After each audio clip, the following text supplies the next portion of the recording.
So, gawa tayo ng DV for Socoteco. So, lagyan natin date. Kung sino yung payee natin. Kung reimbursement ito, ang ilalagay natin is yung kung sino yung nagbayad. So, bibigyan ay ilalagay natin sa DV as a cheque. Kunyari si Michelle. So, pagdating sa baba, Sheila din yan. Nag-automatic update siya. Tapos, papalitan lang natin to ng Socoteco pag reimbursement. Pero pag si Socoteco, direct tayo mabayad kay Socoteco, Socoteco nang ilalagay natin dyan. Then yung amount, then yung details, supplier Socoteco pa din.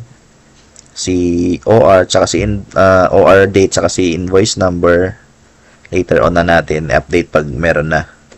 Tapos, update natin yung AIP.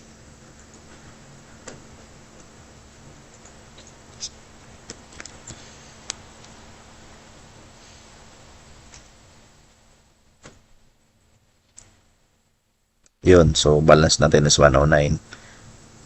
So, gawa na tayo ng DV. Create new DV. So, for one, business type, service, first quarter MOE. So, kung ayaw na nating every time update natin tong business type, so tayo kay Socoteco, lagyan natin to na sa payee. Lagyan natin to ng service. Save.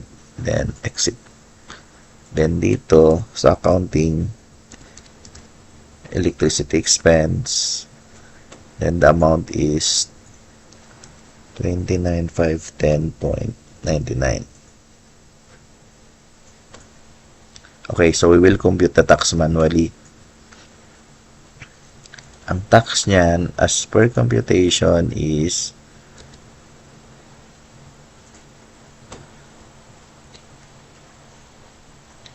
this one. Ay, sorry. So, sa 5 pala. Okay, tama pala yan. Sorry. And then, tax na 5%.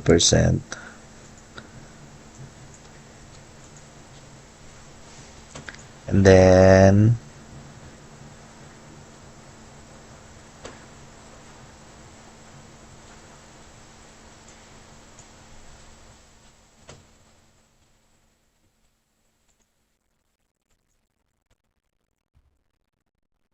yung ating net. So, lagyan natin ng date para magawa ng cheque. 42. So, automatic na yung net amount. Signatory. So, print na tayo ng DV natin. Now, to print naman yung 2307 natin, kailangan nating palitan ito.